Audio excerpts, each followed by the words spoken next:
Prophétisons ensemble sur notre pays. Nous rendons grâce à Dieu une fois encore pour tout ce qu'il fait au milieu de nous. Tous les jours, il nous rappelle et nous prouve à nouveau sa fidélité. Il l'a fait tout au long de l'année. Et il n'a pas fini de le faire. Je vois qu'il fait encore des choses tous les jours. Aujourd'hui encore, j'ai eu de nombreuses raisons de lui rendre témoignage. Hier, j'en ai eu encore. Avant-hier, j'en ai eu. Et Dieu a accéléré le rythme de mes exaucements ces derniers jours-ci.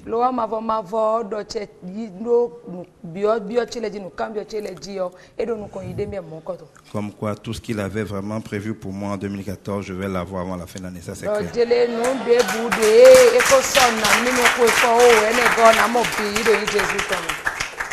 Notre Dieu est merveilleux.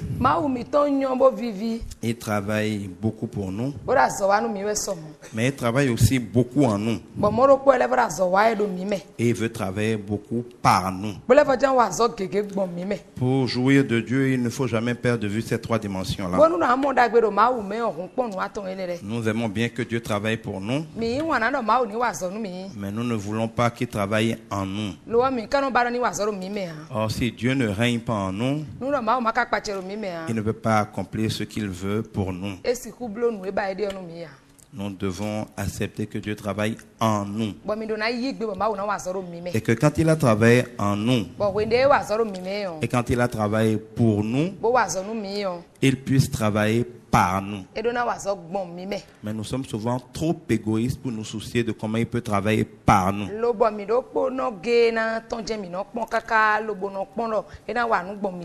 Pour te bénir, Dieu a besoin d'utiliser d'autres personnes pour toi.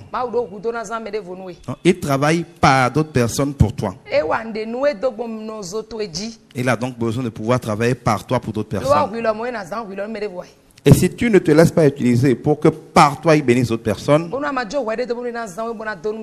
tu ne mériteras pas qu'il utilise d'autres personnes pour te bénir. Je voudrais donc vous rappeler le devoir de nous oublier un peu et de permettre à Dieu de nous utiliser pour les autres. C'est en cela que nous sommes les témoins et les ambassadeurs de Christ sur la terre. La seule vocation de l'homme est la meilleure adoration que l'homme puisse donner à Dieu. C'est de s'offrir comme un sacrifice vivant à Dieu pour être utilisé par Dieu. Ce n'est pas la chanson là qui est l'adoration. Ce n'est qu'une infime et minuscule partie de l'adoration. La vraie adoration en esprit et en vérité, c'est le fait de consacrer toute sa vie à Dieu. C'est quand toutes nos pensées par amour pour Dieu convergent vers la volonté de Dieu. C'est quand toutes nos paroles convergent vers ce que Dieu veut que nous disions. Et c'est quand nous alignons toutes nos actions sur ce que Dieu veut que nous fassions. L'adoration doit être 24 heures sur 24. C'est une manière de vivre pour Dieu.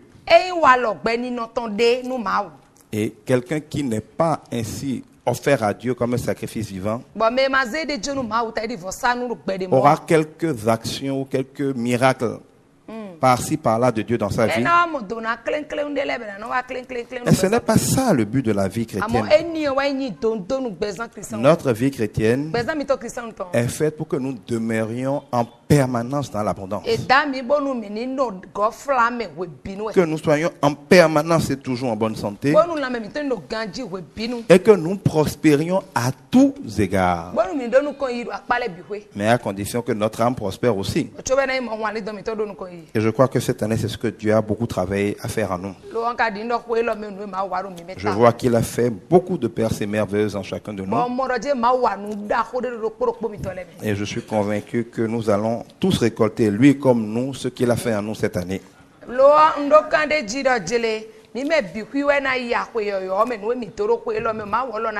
Parce que quand Dieu nous bénit, c'est aussi pour faire de nous une source de bénédiction. Et parce que Dieu est pressé de vous voir devenir une source de bénédiction pour les autres, il va se presser pour vous bénir.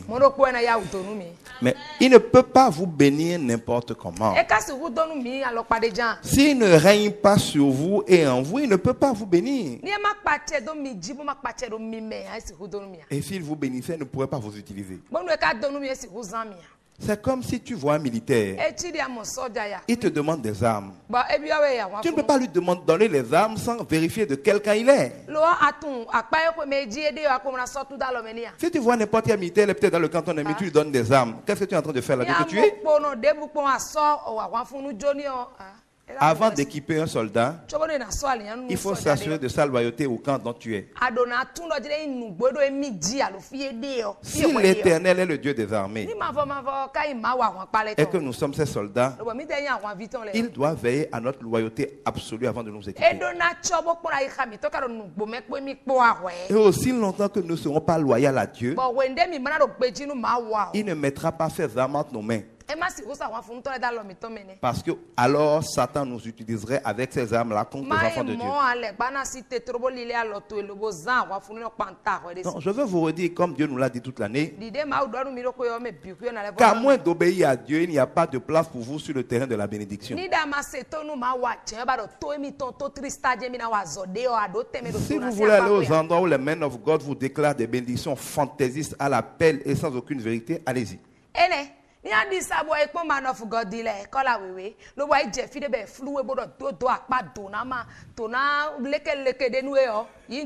a des endroits où par seconde on te déclare 1000 bénédictions, mais rien ne s'accomplit dans ta vie. Va là-bas si tu veux.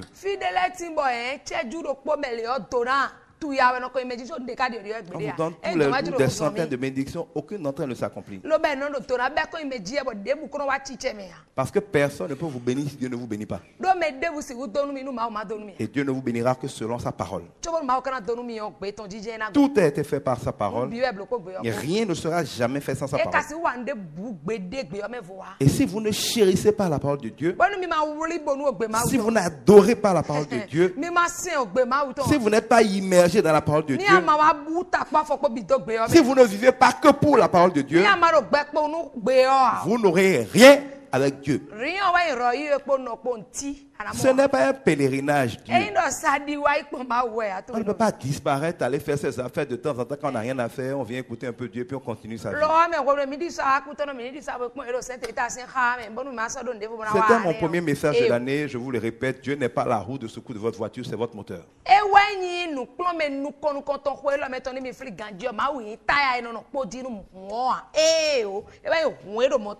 Tous ceux qui ont fait de Dieu le moteur de leur vie cette année ont vu la différence.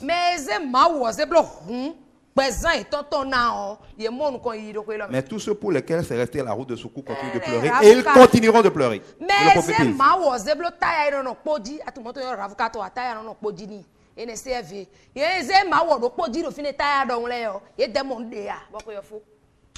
Le temps que vous passez à l'église, Dieu s'en fout.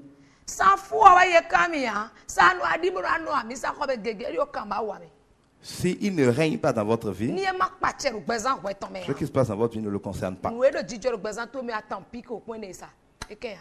Nous devons obéir à Dieu. Et le message d'aujourd'hui est très très important. C'est un message que je n'aime pas beaucoup donner. Et j'en ai très peu donné dans ma vie. C'est peut-être une des choses de la part de Dieu que j'enseigne le moins. Mais Dieu m'a convaincu de l'enseigner aujourd'hui. Et il m'a révélé des choses ce matin que je ne savais même pas. Et depuis que je suis arrivé ici, beaucoup de choses sont passées pour me déconcentrer, pour m'énerver, pour me mettre hors de moi. Et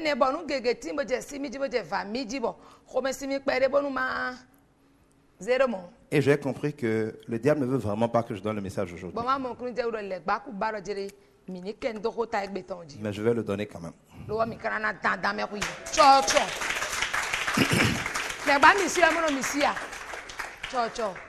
Je vais donner aujourd'hui le message sur l'importance de la dîme.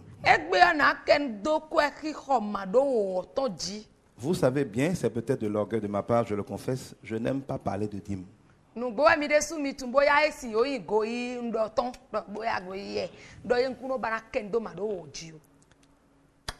J'ai expérimenté moi-même que la dîme est peut-être la clé de la prospérité financière. C'est le levier le plus puissant que Dieu ait jamais donné à l'homme pour être béni financièrement.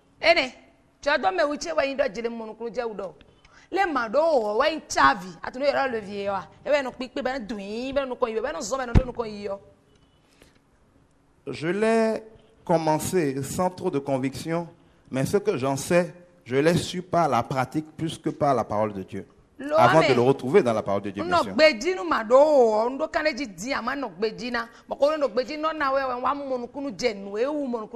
Et Dieu sait ce que ça a déclenché dans ma vie.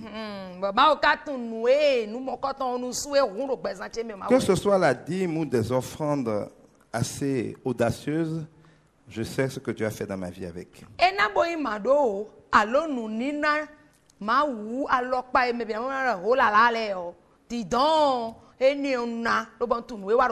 Mais je n'aime pas beaucoup enseigner sur la dîme. Pourquoi?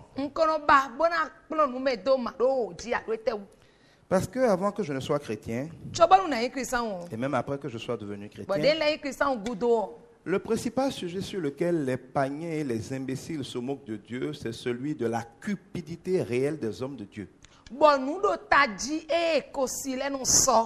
Les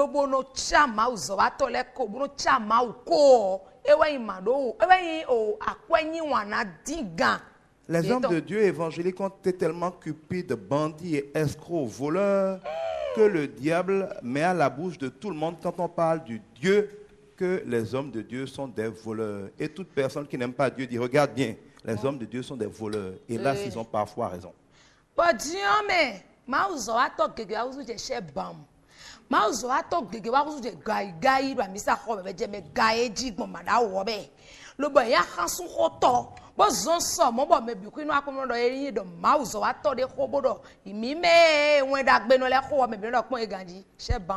Beaucoup d'églises sont dirigées par ceux qui ont le plus d'argent dans l'église parce que c'est eux qui dictent leur loi pasteur. Ce n'est plus Jésus.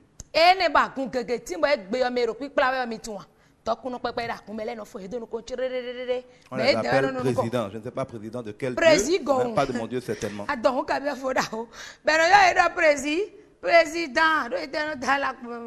L'esprit de maman est rentré dans l'église. Et on se met sur la chaîne, on utilise la parole de Dieu pour escroquer les gens comme un vulgaire gaïman.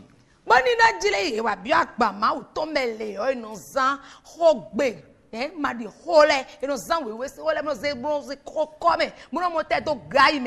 on ne peut pas mentir à tout le monde tout le temps, les gens finissent toujours par se rendre compte que leur pasteur est un escroc. Et au lieu de se rapprocher de Dieu, ils fuient Dieu en disant l'église c'est des escrocs, je n'irai plus jamais. Et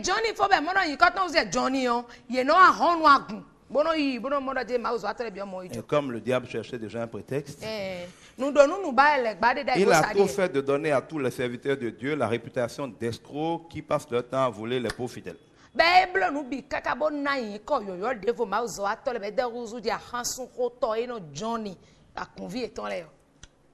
Quand je suis devenu chrétien, j'avais moi-même, comme tout le monde, cette image des serviteurs de Dieu. Et j'ai dit à Dieu ceci. Je rends grâce à Dieu parce qu'il a honoré jusqu'aujourd'hui. Même s'il me dit d'arrêter de lui demander ça, qu'il a déjà honoré sa promesse, maintenant il faut que je passe à autre chose. Je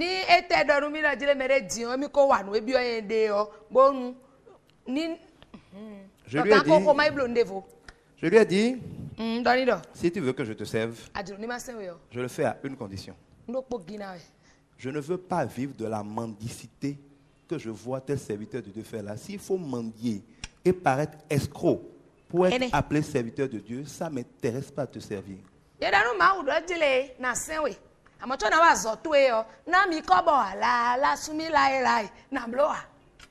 S'il faut toujours se mettre sur la chair et baratiner les gens pour qu'ils mettent 5 francs, 10 francs, 50 francs dans le tronc et dire que c'est ça qu'on vit, je préfère mourir, je ne vais pas te servir.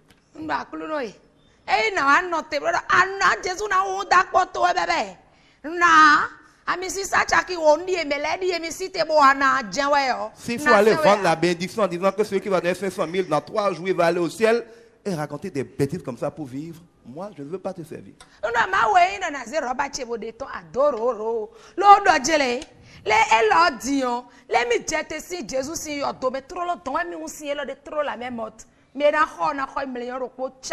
Tout ça, c'est des faits vécus, ce n'est pas des histoires, c'est des faits vécus ici à côté.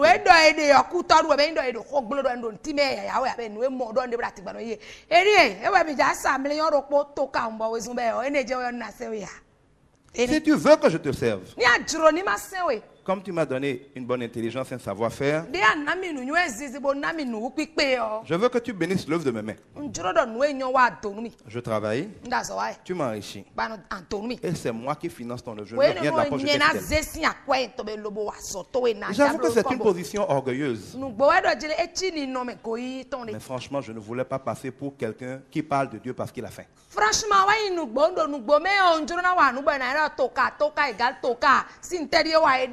Et Dieu m'a exaucé. Si je peux enseigner librement la parole de Dieu, si je peux dire mes 4 vérités à chacun selon la parole sans regarder les yeux de qui que ce soit,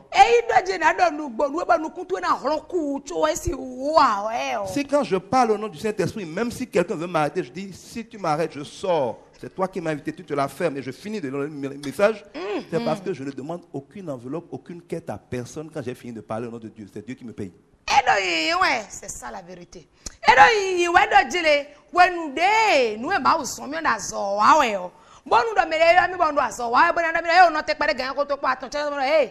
vas dans certaines églises quand tu es invité et quand le Saint-Esprit commence à parler, le pasteur lui-même il a honte parce qu'il a toujours dit le contraire.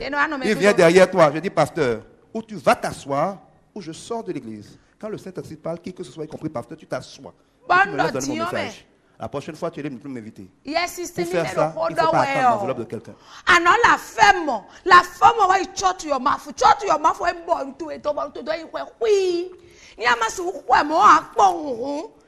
Babo madoela fo masoyo mideo do mbio we kwea nkaro wina mi anflepua nkaro wisu onabi e do caché e do ma khobo caché amara tampon mbio we ya.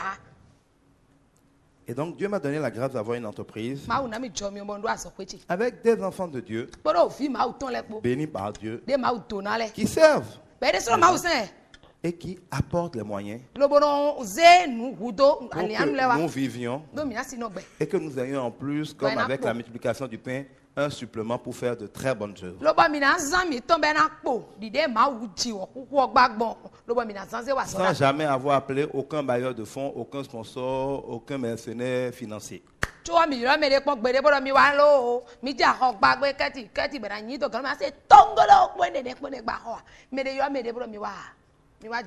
ne veut pas dire que je ne veux rien de personne. Parce que je sais que le moment viendra où malgré moi, Dieu enverra plein de gens bénir son œuvre à travers nous.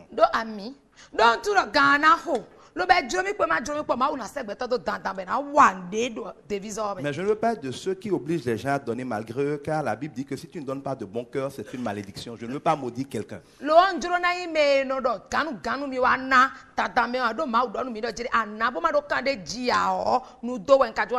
Et il y a beaucoup d'endroits où je n'ai pu rentrer l'évangile que parce que les gens ont vu que je m'en foutais de leur argent. Quand ils ont l'impression que tu as besoin de leur argent, ils croient que tu es venu pour leur argent. Et donc, franchement, avec Dieu, j'avais le contrat. Je ne veux pas de leur argent, ils n'ont qu'à le garder. Mais je veux être libre d'enseigner la parole. Et c'est une liberté que je chéris.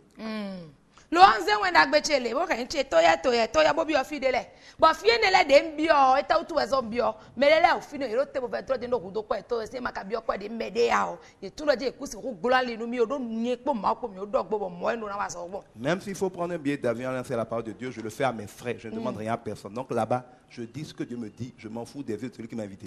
ene ni na je mere na ono to de me bo mi ro wa to we da gbe oro ton wa nyere so ko bieche no bi ogberu wa fion me lo no ito je to me no sa ho mi lo ka na do ko de mia. Cela peut paraître orgueilleux. Mais je crois qu'il y a eu tellement d'escroquerie au niveau des hommes de Dieu qu'il est important que les gens fassent la différence entre les escrocs et ceux qui servent Dieu parce que Dieu leur a demandé, pas parce qu'ils ont envie. J'en fais partie.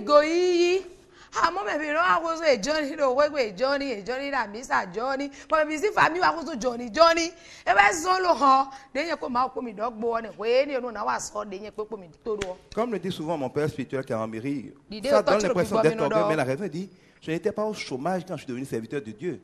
Dieu est venu me débaucher en pleine carrière pour que je le serve. Non, c'est pas parce que je ne savais pas quoi faire que je sers Dieu. Il faut que les gens s'en rappellent de temps en temps.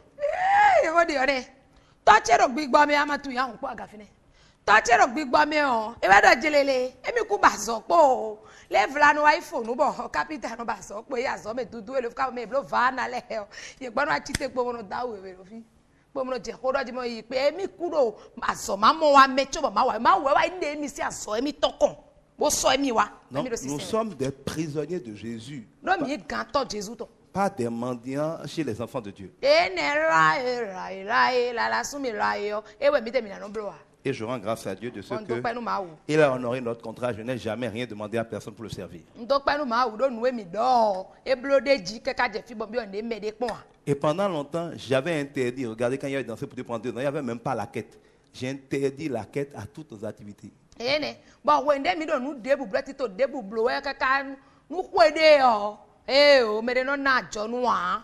Mais à un moment, le Saint-Esprit m'a interpellé.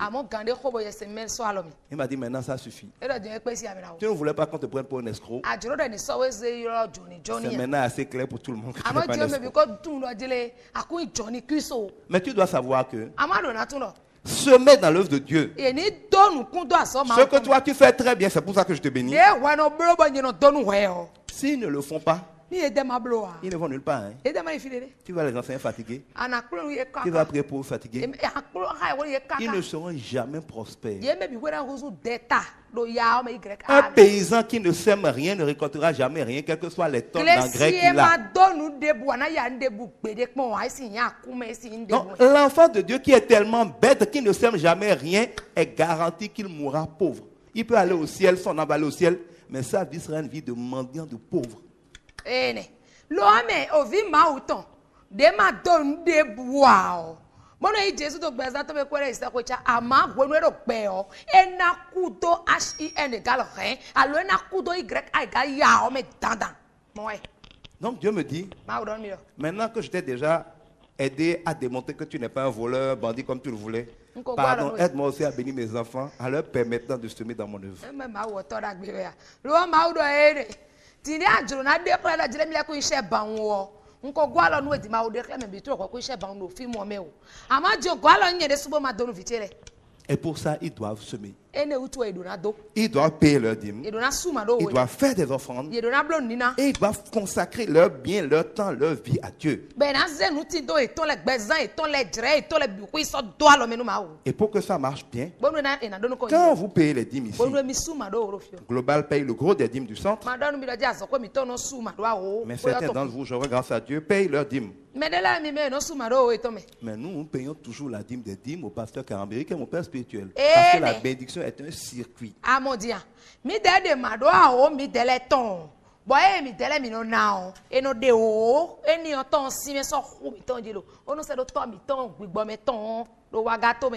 que la bénédiction va de fils à père, ainsi de suite.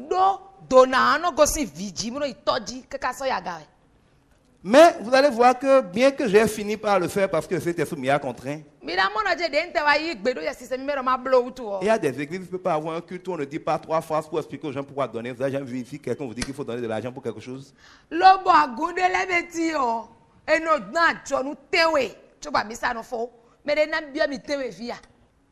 j'aurais pu faire la quête pour le concert, la quête pour l'album, la quête pour l'opération Jésus pour ici, la quête. On peut faire des quêtes pour tout.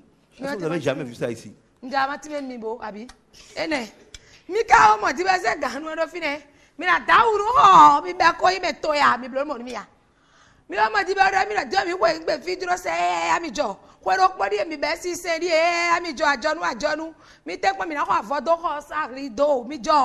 Je ne dis pas que faire ça est mauvais.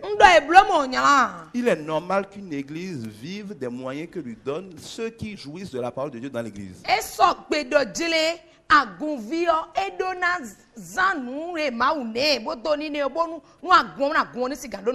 Mais comme Paul, je travaille par la grâce de Dieu afin de n'être dépendant de personne.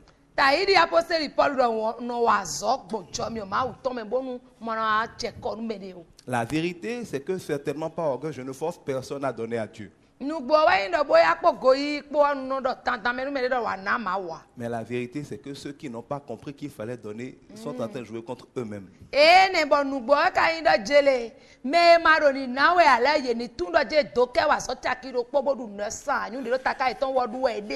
La Bible est claire. Si tu sèmes peu, tu récoltes peu. Si tu sèmes beaucoup, tu récoltes beaucoup. Si tu ne sèmes rien, tu ne récoltes rien.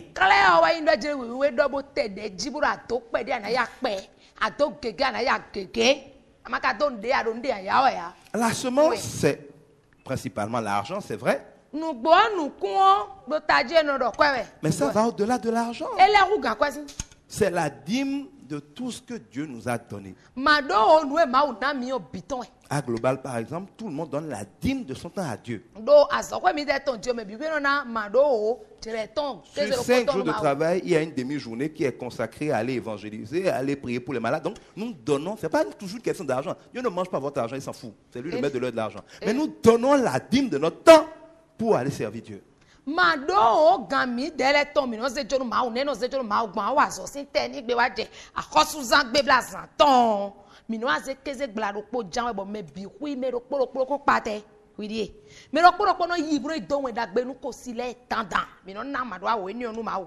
Même si vous n'avez pas d'argent, vous avez toujours quelque chose à donner. Vous pouvez toujours rendre un service. Vous rendre disponible pour quelque chose. Vous occupez des enfants. Vous occupez de la décoration. Vous occupez de l'entretien. Vous occupez de l'accueil. Mais si vous ne semez rien dans la maison de Dieu, vous ne pouvez rien récolter. Vous allez voir dans les Actes des Apôtres et dans tout le Nouveau Testament, les apôtres n'ont jamais prié pour des problèmes financiers. Ils n'ont jamais prié pour ces choses-là. Parce que Dieu leur a dit, ne vous inquiétez pas pour ces choses-là. Habits, nourriture, vêtements, emploi, argent, ils n'ont jamais prié pour ça. Jésus leur a dit, ils ont obéi, ne vous inquiétez pas pour ces choses-là. C'est les païens qui s'occupent de ces choses-là. Vous, cherchez premièrement le royaume de Dieu, la justice de Dieu. Et tout cela vous sera donné par surcroît. Lisez les Actes des Apôtres. Les apôtres étaient en communion avec Dieu. Ils priaient Dieu. Ils étaient dans l'amour. Et ils ne manquaient de rien. Sans jamais avoir fait aucune prière pour demander de l'argent. Si vous demandez en vain de l'argent, c'est parce que vous ne suivez pas la consigne de Dieu. Dieu dit, ne me prie pas pour l'argent. Rentre dans mon royaume. Fais ma volonté. Obéis-moi. Sois en communion avec moi. Demeure dans l'amour. Et je te donne tout ça en plus. Mais vous laissez tout ça, vous laissez le royaume de Dieu, vous restez païen, quitte à venir à l'église de temps en temps, mais vous n'obéissez pas à Dieu. Et vous passez votre temps à prier Dieu pour des bénédictions financières. Il ne vous exaucera pas. Parce que c'est conforme à ce qu'il a dit. C'est contraire à ce qu'il a dit. Et quand on parle de semences, on a parlé de plusieurs choses. Dîme de son temps, offrande des consorts, prémices.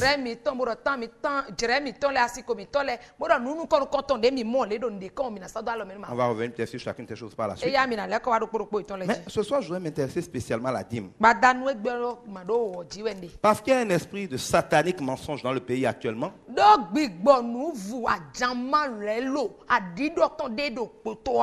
Qui explique aux Béninois pauvres d'eux qu'il ne faut pas donner sa dîme? Jésus nous avait prévenu.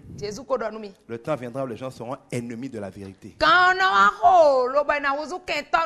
Cupides, escrocs, bandits et loups spirituels. Ils diront aux hommes ce qu'ils ont envie d'entendre. Et non pas la vérité.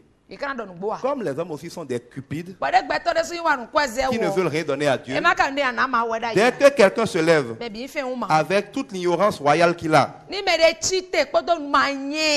pour dire que la dîme est biblique mais n'est pas chrétienne, tout le monde dit voilà, je ne paye pas ma dîme. Voleur de Dieu va. Bodo le lorumi bodo dilene mando ekende udo wewiwe me amokrisa osi kudavi ene chaplo koji me bio infe un madai. Comme on dit enfant, vous cherchez déjà blanchi avant que la poussière n'arrive. Vous devez arrêter de chercher des prétextes.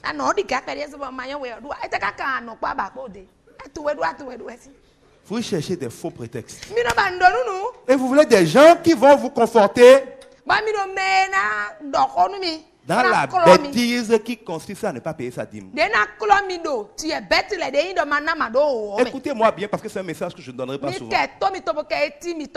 J'estime qu'on n'a pas supplié les gens d'aller semer. On ne supplie aucun paysan avant qu'il aille semer. Donc moi, je ne vous supplierai pas de semer ici. Le paysan qui ne veut pas semer, personne ne lui parle parce qu'au moment de la récolte, il est le seul à pleurer. Donc je ne vois pas comment on va le supplier. Moi, je pense que j'ai d'autres choses à faire pour Dieu que de supplier les gens de semer leur propre bénédiction. Comme je suis censé obéir au Saint-Esprit aujourd'hui, il a dit de vous parler de ça, je vous parle de ça. La dîme est une obligation. Nous allons lire Malachie 3.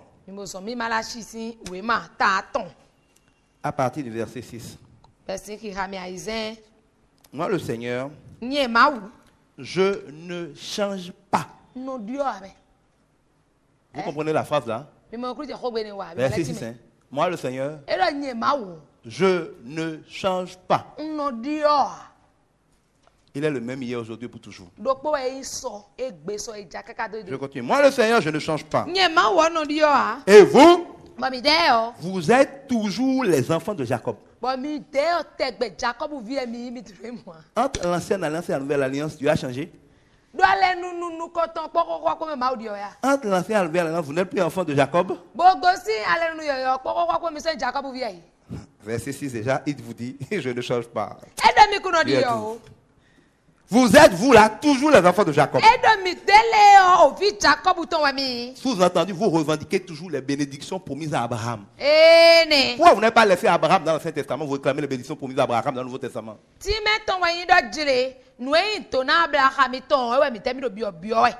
Abraham a donné la dîme à Melchizedek. Pourquoi vous ne pouvez pas donner aujourd'hui votre dîme alors que vous réclamez des bénédictions promises à Abraham, le père de la foi? Tout comme vos ancêtres, vous vous êtes éloignés de mes enseignements. Vous ne les avez pas suivis. Revenez vers moi. Et je reviendrai vers vous. Je le dis, moi, le Seigneur de l'univers. Mais vous demandez, comment pouvons-nous revenir vers toi? Je vous réponds, est-ce qu'un être humain peut tromper Dieu? Faites attention à cette phrase-là. Est-ce qu'un être humain peut tromper Dieu? C'est une question qui vous pose. Hein? Quand avec des raisonnements saugrenus, vous voulez vous convaincre qu'on peut manipuler les choses pour ne pas payer sa dîme, vous croyez que vous pouvez tromper Dieu avec vos raisonnements saugrenus? C'est la question qui vous pose.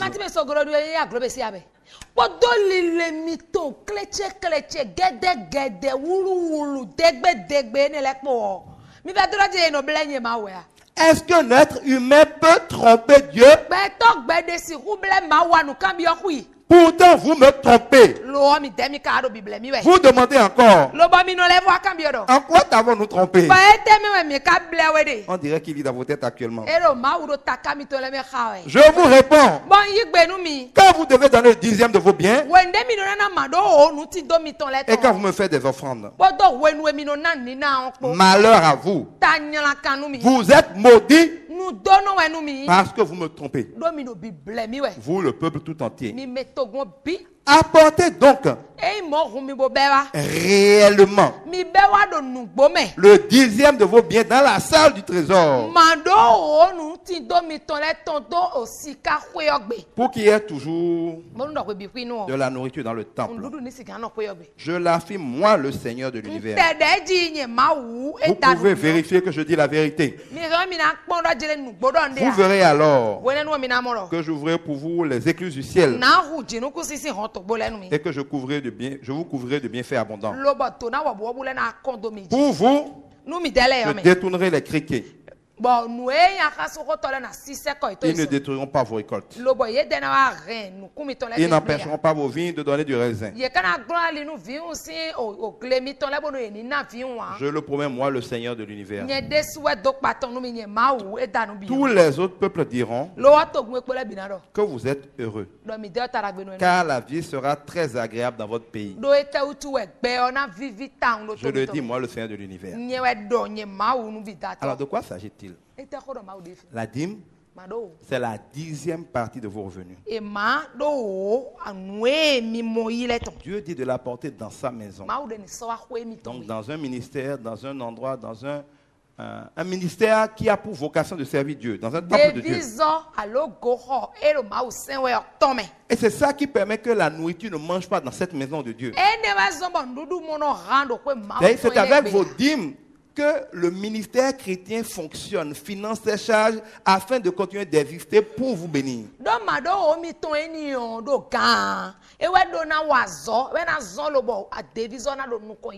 Mais Dieu dit déjà à partir du verset 6 qu'il n'a pas changé et vous êtes toujours les enfants de la promesse. Je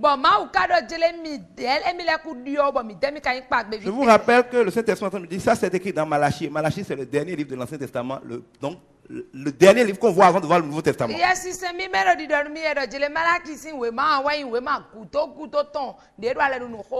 à la fin de l'Ancien Testament que le Saint-Esprit vous rappelle que vous êtes des bandits qui croyaient qu'il a changé, que vous avez changé.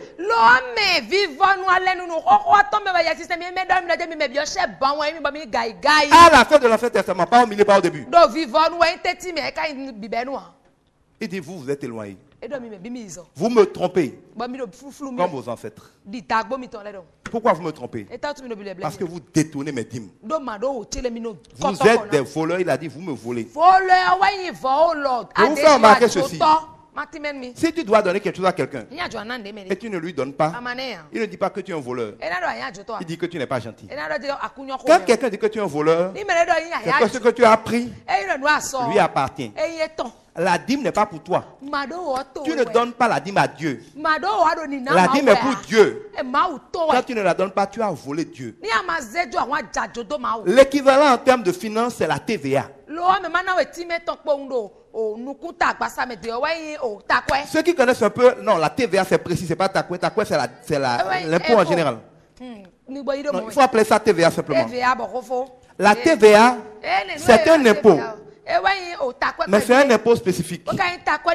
Les autres impôts, tu payes ton impôt à l'État. Si tu ne payes pas, c'est pas bon, mais tu n'as pas volé l'État. Mais la TVA, ce n'est pas un impôt que tu payes à l'État. C'est de l'argent que tu as collecté au nom de l'État. Et tu dois reverser à l'État. Si tu ne reverses pas la TVA, on peut te mettre en prison. On ne te mettra pas en prison parce que tu n'as pas payé des impôts. Mais si tu ne verses pas la TVA, l'État ne considère pas que tu n'as pas payé d'impôts. L'État considère que tu as détourné l'argent de l'État. Ne pas payer sa dîme, ce n'est pas ne pas faire une offrande. L'offrande est volontaire. Ne pas payer sa dîme, c'est avoir le culot de voler Dieu. Et c'est pour ça que Dieu vous pose une question terrible. Toi, tu peux me voler, me tromper, moi, Dieu.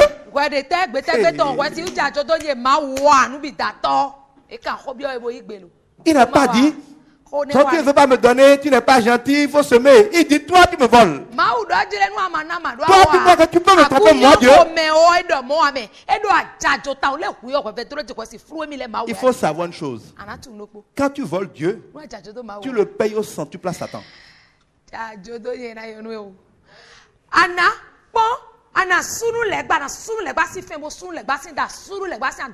Quand tu payes ta dîme, Dieu devient comme actionnaire de tes affaires.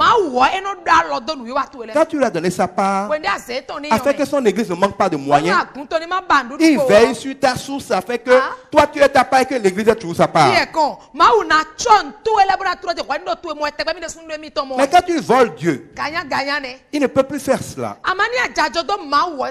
Quand tu payes ta dîme, Dieu ouvre les écluses du ciel sur toi. Et il ouvre les bénédictions.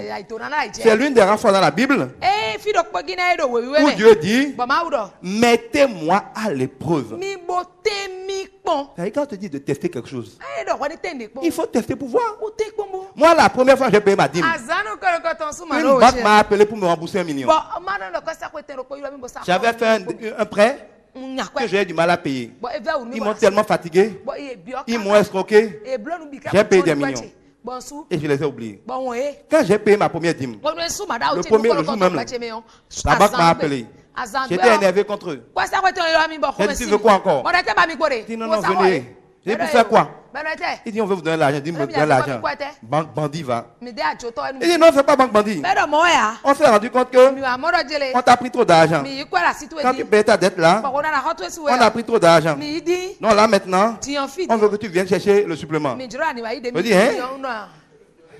Je me suis déplacé pour aller voir. Ils m'ont remis 1 million 200 et quelques mille.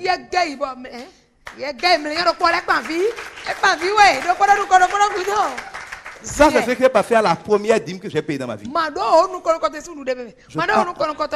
Je parle d'expérience. C'est elle qui m'a convaincu la première fois de payer ma dîme.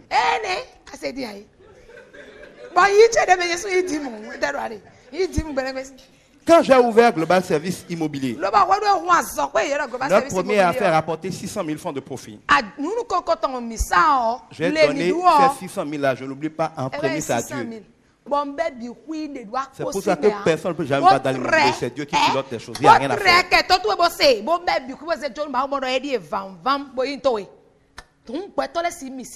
Il y a des lois de Dieu qui sont non négociables.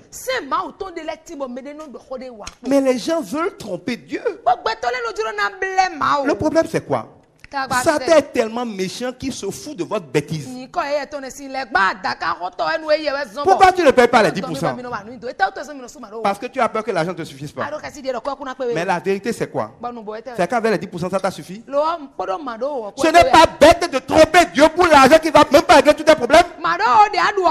Est-ce que tu es imbécile pour tromper Dieu pour de l'argent qui va te laisser des problèmes? Tu es bête, tu es gogoudon.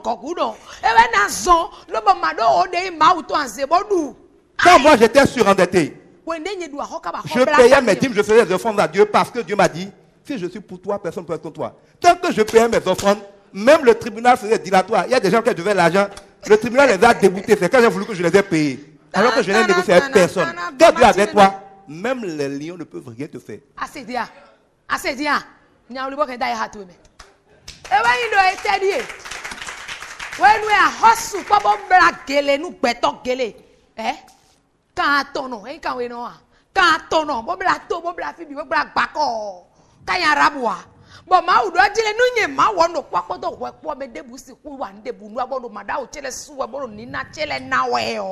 Quand j'ai lancé le centre, j'avais 150 millions de dettes. Donc, aucun d'entre vous ne peut avoir des problèmes pour me voir ici. Je suis passé par là. Ouais, quand vous avez vos problèmes, je ris parce que Dieu m'a montré ça avant vous. Il y a pas de problème. Alors, quand les gens viennent me voir, me poursuivent pour l'argent, je leur dis fais ci, fais ça. Dieu ne m'a pas fait l'avoir toi, je connais ça par cœur, rien ne va t'arriver. Mais pendant que je faisais ça, j'ai gagné 20 millions. Est-ce que j'allais payer mes dettes ou faire une folie pour Dieu? Et j'ai dit à Dieu, si je paye les 20 millions, il reste 130 millions. Ça ne change rien. J'ai pris les 20 millions et j'ai lancé le sang de Jésus pour ici. C'est avec ces 20 millions que les chaises sur lesquelles vous êtes assis ont été achetées. C'est avec ça que le matériel de danser pour Dieu a été acheté. J'ai mis 20 millions dans la louange de Dieu au moment où j'avais 150 millions de dettes. C'est pour ça que personne ne peut rien me faire au Bénin. Tu as verrouillé ma sécurité. When they do a ho, magbati me yo go to no for me million 150 million no 150 mil wa me no 150 francs me nka do o 15 mil wa me 150 million nyo wa do million di when do a ho mo ko to mo million ko no so lo bo do e lo te hunde bro ti parce que je dis que même si je l'ai payé, ça ne va pas finir. Mais si Dieu est content de moi, je suis comme de l'arachide à bouteille où des poules peuvent rien me faire. C'est pas que je ne les ai pas payés. La peau, je ne dois plus ça aujourd'hui. Je vais les payer, je les ai payés. Mais ce n'était pas la priorité.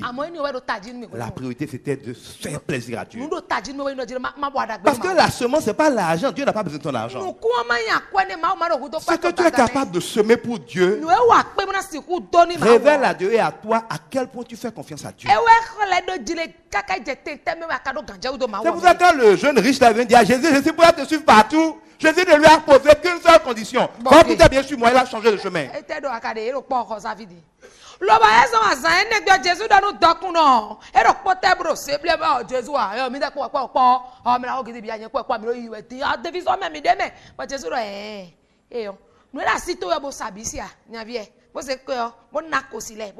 Regardez bien, chaque fois que quelqu'un a été prétentieux pour dire qu'il aime Dieu, Dieu lui a fait un seul test. Enfin, tout est bien donné. C'est le terme qui révèle l'hypocrisie de la foi.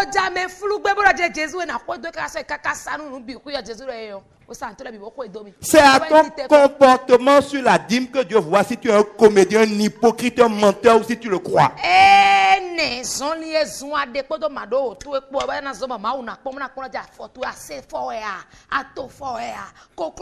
Parce que Dieu dit que c'est là où il y a ton trésor qu'il y a ton cœur. Si tu fais confiance à Dieu, tu n'auras pas peur de tout donner à Dieu parce qu'il peut tout te redonner. Si tu as peur de tout donner à Dieu, c'est que tu es un hypocrite.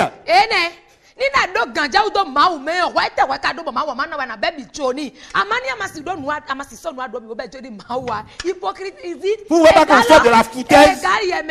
Tu dis à Dieu que c'est lui qui va te bénir. C'est de lui que tu attends tout. Et tu de lui donner 2000 fois, tu as peur. Tu te moques de toi-même, oui. Arrête de te moquer de mon Dieu. Tu veux tromper qui? Hypocrite, va. Si quelqu'un comme ça, je vous dis, vous êtes des hypocrites. C'est de l'hypocrisie que d'avoir peur de donner son argent à Dieu tout en priant Dieu pour avoir l'argent. C'est de l'hypocrisie, c'est de la foutaise. Hypocrisie.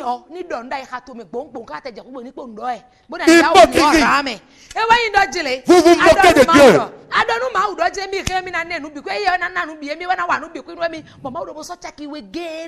Et tu ne peux pas. Tu vas mentir à qui? C'est toi qui me donnes la vie, c'est tout, tu es plus beau que l'or, tu es plus beau que le diamant. On dit 2000 fois, tu n'es pas capable de donner. Hypocrite.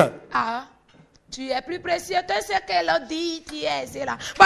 Arrêtez de chanter des chansons niaises ici, que vous ne croyez pas. Arrêtez dans vos maisons pour vous mentir à vous et à Dieu. Moi, je m'en fous de votre argent, hein. Je ne parle pas de Dieu. Vous savez bien, non, que je m'en fous. Vous ferez mieux de retenir ça avant que 2014 se termine. Quand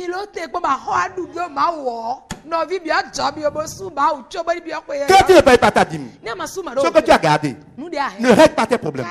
Satan t'envoie des enfants malades. Tu vas dépenser l'argent à la pharmacie. On va te voler. On va t'escroquer.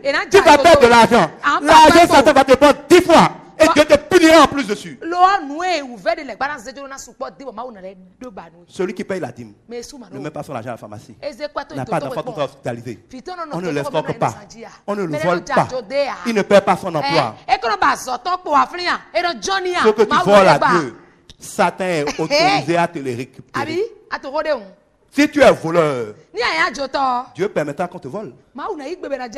Parce que tu seras traité avec la même mesure que tu traites les autres. Parce que toi, tu as volé Dieu. Qui va empêcher Satan de te voler? Lequel? Vole Dieu toujours. Et sois surpris que Satan est libéré comme un loup dans ton poulet et puis vole tout ce qu'il y a dedans. Sois surpris.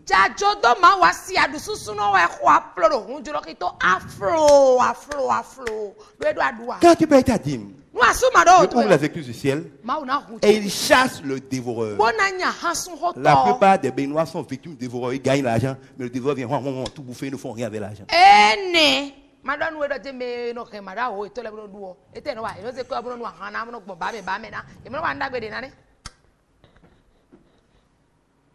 Ce que tu ne donnes pas à Dieu ne réglera pas tes problèmes.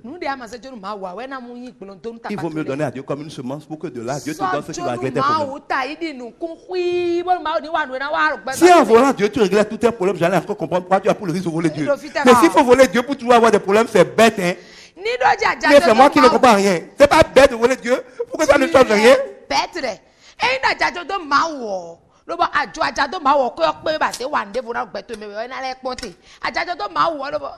Pire. Pendant que vous avez des dîmes de 1000 francs, vous n'arrivez pas à donner. Vous avez des dîmes de 10 000, vous n'avez pas à donner. Comment vous allez faire quand vous êtes devenu milliardaire?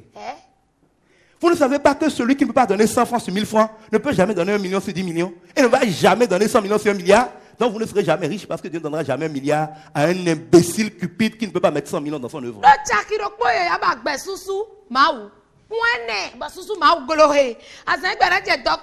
j'ai pitié de vous. Si vous avez du mal à donner 100 francs, je vous plains. Quand vous allez à mon niveau, vous allez pleurer avec donner la dîme.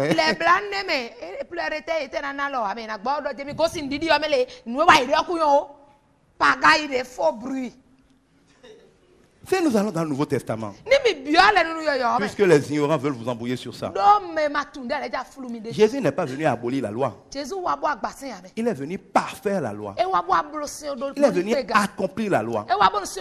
La Bible dit que pas un seul mot ne sera retiré de la loi. Que quelqu'un en ajoute un mot ou en retire un mot, il est anathème. Tout ce qui est écrit dans l'Ancien Testament s'accomplit et est valable. Mais parfois dans l'Ancien Testament, les gens ont compris à moitié. Jésus est venu montrer le reste. Donc, il est venu élargir la loi. Il n'est pas venu rétrécir la loi.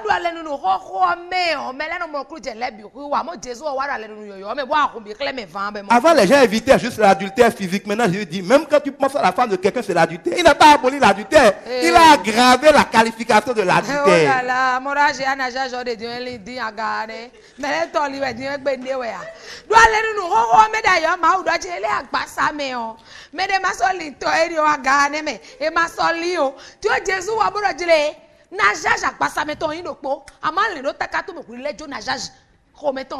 C'est pareil sur la dîme. Le Nouveau Testament est pire que l'Ancien Testament sur la dîme. Je vais vous lire, je vais prendre quelques passages. Acte 4. Verset 32, on va commencer là. Le groupe des croyants était parfaitement unis. Non, ils étaient parfaitement unis. De cœur et d'âme. Écoutez bien. Aucun d'eux ne disait que ses biens étaient à lui seul. Mais entre eux, tout ce qu'ils avaient était propriété commune, donc de tout le monde. C'est avec une grande puissance que les apôtres rendraient témoignage à la résurrection de Jésus-Christ.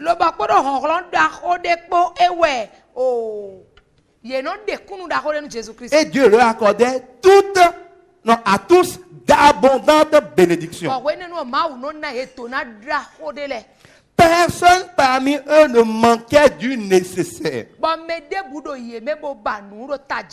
En effet, tous ceux qui possédaient des champs ou des maisons les vendaient.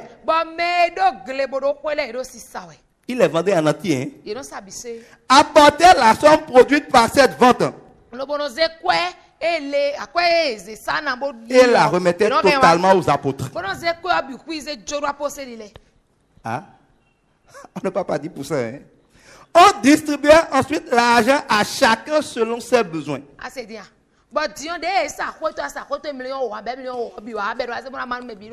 Par exemple, Joseph, un lévite né à Chypre,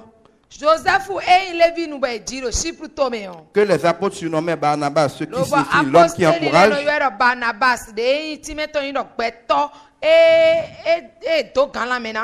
vendit un champ qu'il possédait et apporta l'argent, le remit aux apôtres. Un instant, ça c'est dans Acte 4. Comme on n'a pas beaucoup de temps, je vais aller maintenant dans Acte 5. Et là, nous allons la suite de cette histoire, c'est l'histoire de Saphira et Ananias. Mais un homme appelé Ananias, dont la femme se nommait Saphira, vendit d'accord avec elle un terrain qui leur appartenait. Il garda une partie de l'argent pour lui et alla remettre le reste aux apôtres. Vous entendez? Il garda une partie de l'argent pour lui et alla remettre le reste aux apôtres.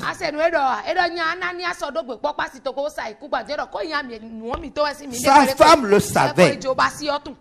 Alors Pierre lui dit, Ananias, pourquoi Satan, il n'y a pas de nom à celui qui vous parle de dîme, pourquoi Satan a-t-il pu s'emparer de ton cœur?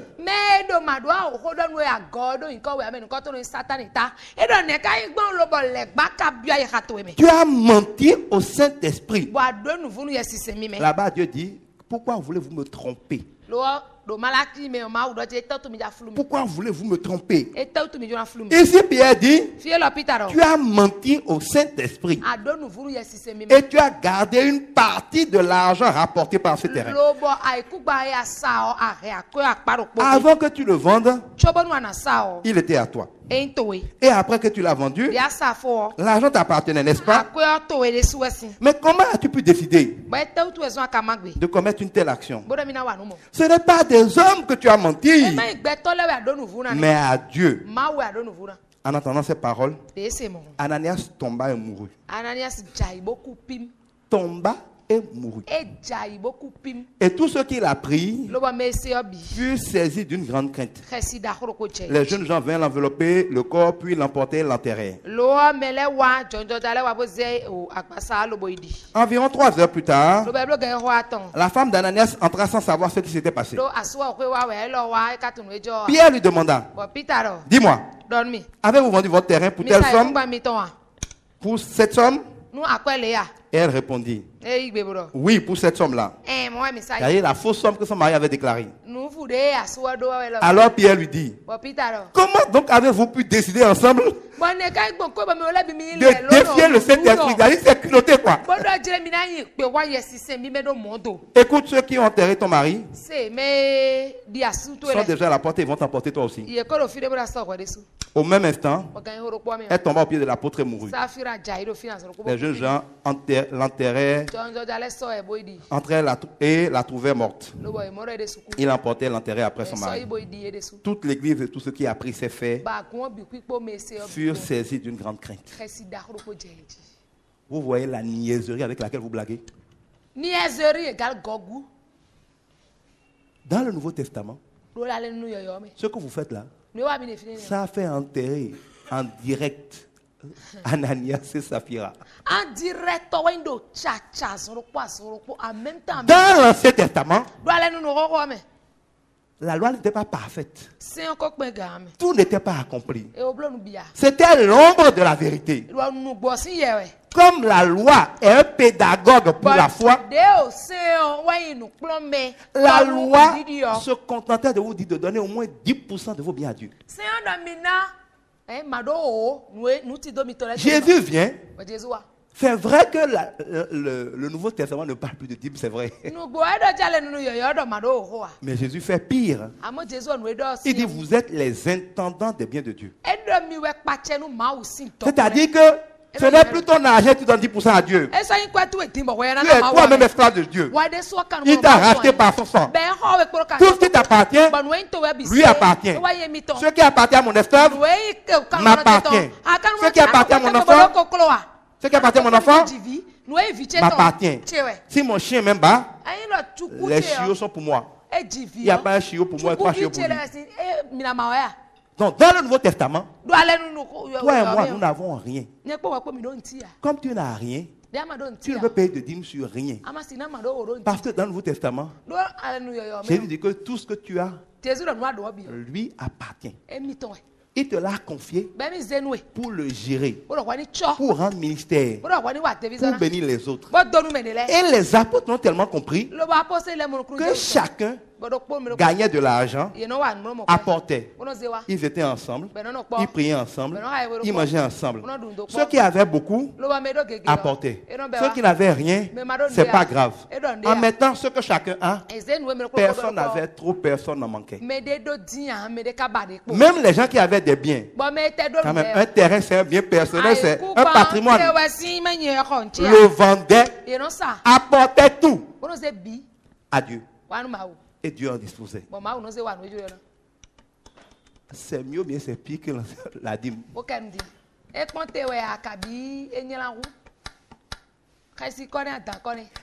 ils faisaient ça, ils n'ont pas forcé quelqu'un. Hein. Si quelqu'un veut entrer dans la bénédiction, c'est qu'eux font.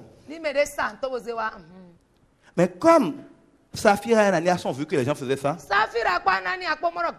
ils voulaient rester dans le groupe avec tout le monde, mais ils étaient trop cupides pour s'imaginer donner tout le bien à Dieu. Mais ils ont voulu tromper Dieu, comme la plupart d'entre vous faites. Comme on dit qu'on va donner, je vais donner des miettes. C'est vrai, je vends comme tout le monde. Ils verront que j'ai vendu, mais je garde une partie et je déclare une partie à Dieu. Et Dieu dit une fois encore, vous voulez me tromper? Moi, Dieu, un mort. On se dit peut-être que la femme n'est pas au courant. Elle vient. Elle confirme qu'elle est au courant. 2 morts. Pourquoi? Parce qu'ils ont voulu tromper Dieu. Sinon, pas la dîme. Sur pire que la dîme. Sur la propriété totale de leur bien. Donc, si vous voulez qu'on aille dans le Nouveau Testament, allons-y. Vous êtes sûr que vous pouvez appliquer la dîme à la méthode du Nouveau Testament? Moi, je paye ma dîme, mais ma dîme, je ne sais même pas combien je paye parce que tous mes biens sont à Dieu. Je prends ce qu'il me faut pour vivre. Tout le reste, je n'ai rien d'autre à en faire que de servir Dieu.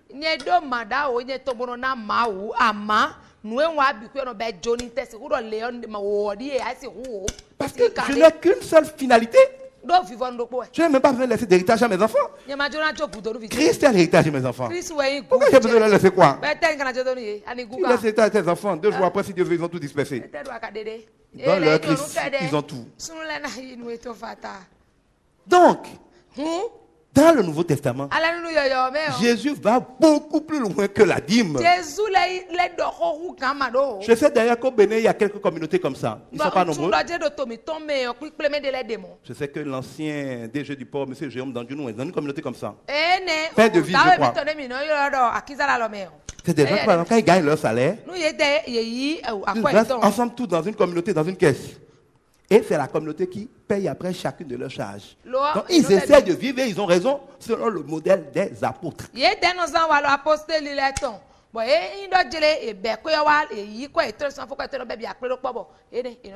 personne ne manque de rien, personne n'a trop. C'est l'absolu de l'amour. Et là où il y a ce niveau d'amour, Dieu est là. Là où il y a ce niveau d'amour, personne n'a besoin de prier pour être béni. Là où il y a ce niveau d'amour, si j'ai donné tous mes biens à l'église, pourquoi le Nouveau Testament qui me fait faire ça va encore parler de ma dîme? C'est quoi j'ai payé ma dîme quand j'ai tout donné? La vérité, c'est que la dîme dont parle le Nouveau Testament est une dîme de 100%. Il faut dire ça aux illettrés qui écrivent n'importe quoi.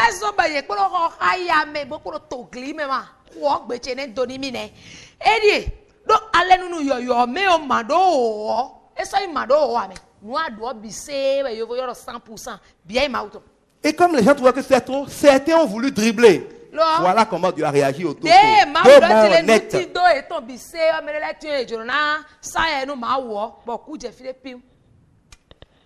Je ne sais pas si ça plaît à quelqu'un que nous essayons de faire les choses à la manière du Nouveau Testament. Comme ça, on ne paiera plus de dîmes.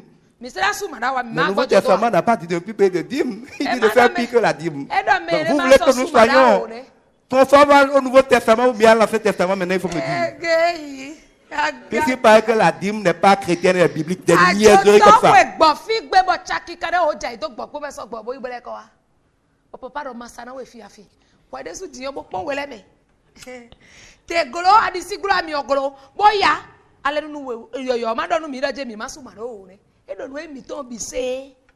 Et tout au long du Nouveau Testament, vous voyez que l'esprit du Nouveau Testament, c'est que tu n'as rien. On ne parle plus de 10%.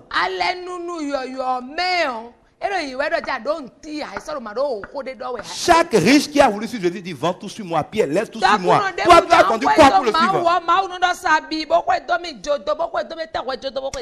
Si le Nouveau Testament ne parle pas de dîme, ce n'est pas pour que toi, le bandit là, tu as peur de donner 10%. C'est parce qu'il suppose que tu donnes tout.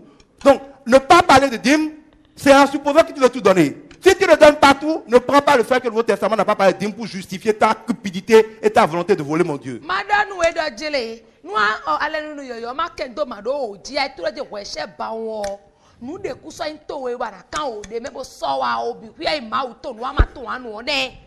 Donc, sachez que payer 10% de sa dîme, c'est le minimum, le plus petit si vous voulez rester dans la loi. Mais si vous voulez vraiment être un vrai chrétien, votre vie est censée être une vie où vous prenez dans ce que vous gagnez le nécessaire. Et tout le reste est pour Dieu.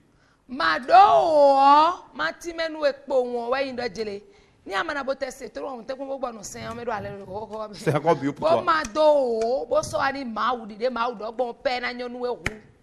Et 2 Corinthiens 9 au verset 8 nous le confirme.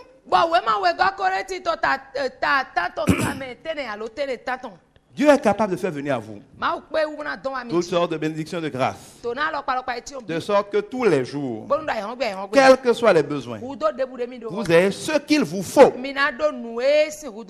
et un supplément pour faire de bonnes choses. Dieu bénit le chrétien en lui donnant ce qu'il lui faut, pas tout ce qu'il désire. Il dit vous demandez et vous ne recevez pas parce que vous demandez pour assouvir vos passions jalouses. Le contraire de besoin, c'est passion, c'est envie pour envie. On sort une promotion, tu veux prendre, on sort un nouveau, tu veux prendre. Ça, c'est les passions. Jésus dit que si tu demandes pour tes passions, il ne te donne pas. Tout le monde porte Beyrouth, tu veux porter Beyrouth. On porte Wax, tu veux porter Wax. Ce n'est pas un besoin, c'est une caprice, c'est une passion. Jésus dit, vous demandez, vous ne recevez pas. Parce que vous voulez assouvir vos passions. Mais Dieu vous donne ce qu'il faut pour couvrir vos besoins. Et tout le reste, c'est pour faire de bonnes œuvres. Et Dieu aussi dans sa parole, Dieu donne à celui qui a faim la nourriture et au semeur, au paysan, la semence. C'est-à-dire quoi? Quand Dieu te donne de l'argent, il y a 2 parties toujours. Il y a ce que tu dois manger et il y a ce que tu dois semer. Quand je donne, il m'a fait un paysan. Il mange une partie, mais il y a une partie qui sème pour avoir des récoltes. Les chrétiens veulent me convaincre qu'avec Jésus, on n'a pas besoin de semer. On peut tout manger. Parce que la dîme, c'est biblique. Mais ce n'est pas chrétien. C'est ça vous dites, non? N'importe quoi. Évitez de raconter de n'importe quoi. En tout cas, notez bien. Moi, je ne vous parlerai pas de ça souvent.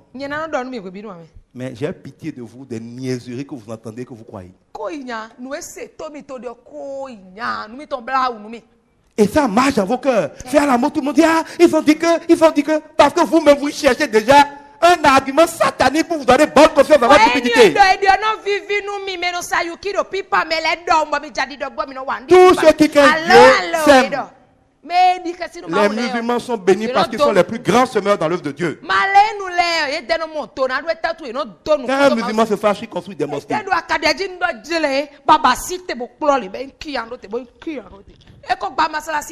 Vous les chrétiens là, nous les chrétiens là, on cotise 20 ans pour construire un bâtiment. Pendant que les autres construisent des mosquées en une année. Pourquoi? On n'est même pas capable de faire des dons.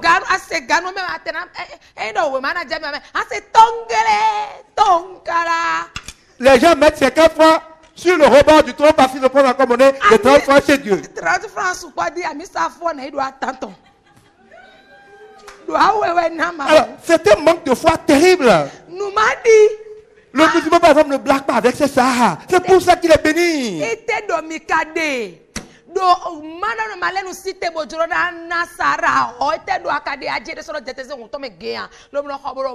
Les chrétiens sont les plus cupides. Même les païens, quand ils font des cérémonies, ils font des offrandes. Tant que les chrétiens seront cupides, ils seront pauvres.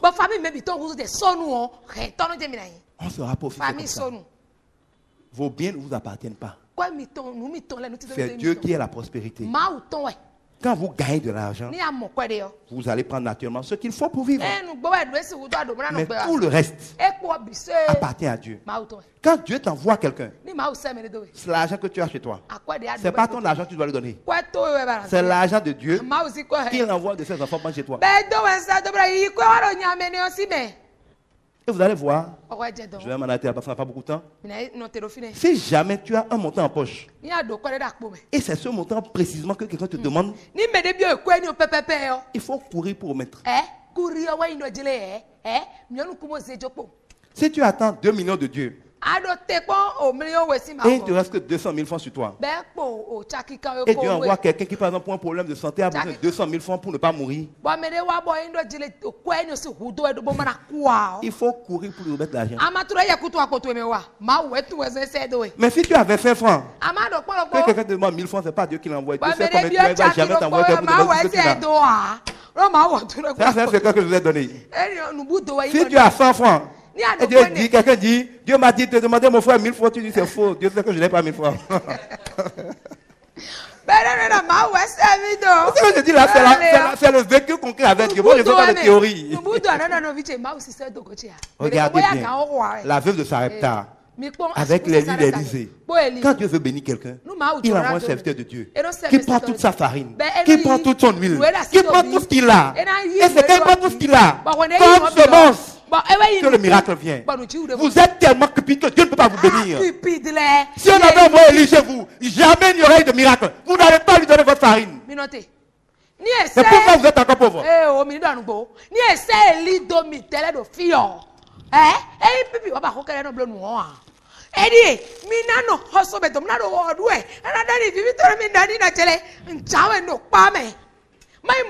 C'est quand la phrase va finir que vous allez sortir de l'homme de Dieu.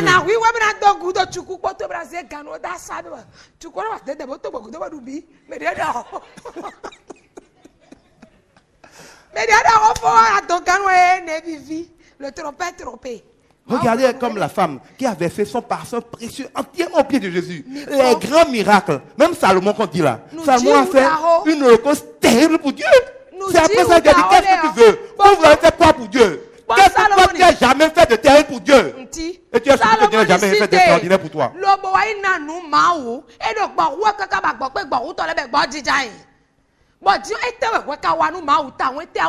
Jésus a donné sa vie, c'est la totalité. Toi, tu as donné quoi à Dieu? Tu as donné quoi? Alléluia, tout est. Alléluia, quand dit en dormant encore. Qu'est-ce que tu donnes à Dieu? Il dit si tu ne sèmes pas, tu ne récoltes pas. Tu ne récoltes pas parce que tu n'as rien semé. Va dans la Bible, va dans l'Alliance, va dans l'Ancien Testament, va à Jéricho, va où tu veux. Chercher les prétextes pour être cupide. Quand tu auras fini de niaiser, tu vas revenir à la vérité, j'espère, avant de mourir. Et je rends grâce à Dieu parce que beaucoup d'hommes de Dieu ne peuvent pas donner avec vérité ce message tellement ils auront peur à justice qu'on les traite d'escrocs. Satan a utilisé ça. On les accuse tellement de voleurs à cause de certains voleurs parmi eux que si tu crées vraiment Dieu, tu n'as même plus envie de parler des dons. Mais en réalité, quand les hommes de Dieu ne vous rappellent pas l'importance de la semence, vous êtes les seuls perdants. Donc Dieu vous aime tellement au sang de Jésus pour ici que cette fin d'année, il m'a obligé à vous donner un message que le ministre sait que je n'aime pas donner. Et Satan le savait tellement que tout ce que Satan a fait ce soir pour que je vous donne pas ce message, moi-même je sais. Je vous l'ai donné. Si vous en faites quelque chose, c'est votre problème.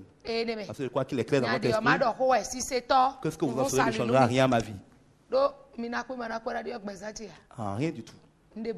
Moi, je continue de semer dans l'œuvre de Dieu. Si vous êtes ici, c'est parce que j'ai semé dans l'œuvre de Dieu. Et tous les jours, avec mon épouse, nous sèmerons dans vos vies. Mais si vous voulez jouer de Dieu, il faut nous imiter au moins.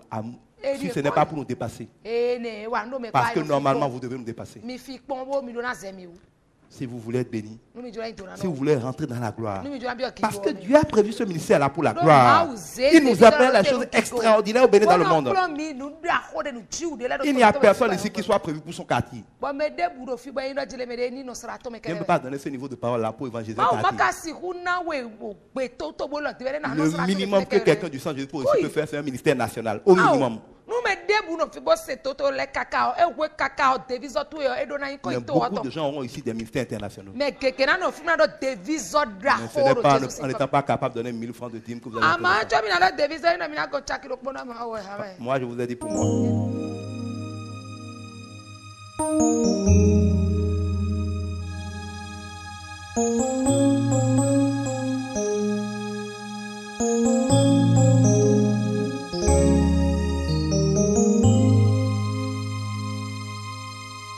Prophétisons ensemble sur notre pays.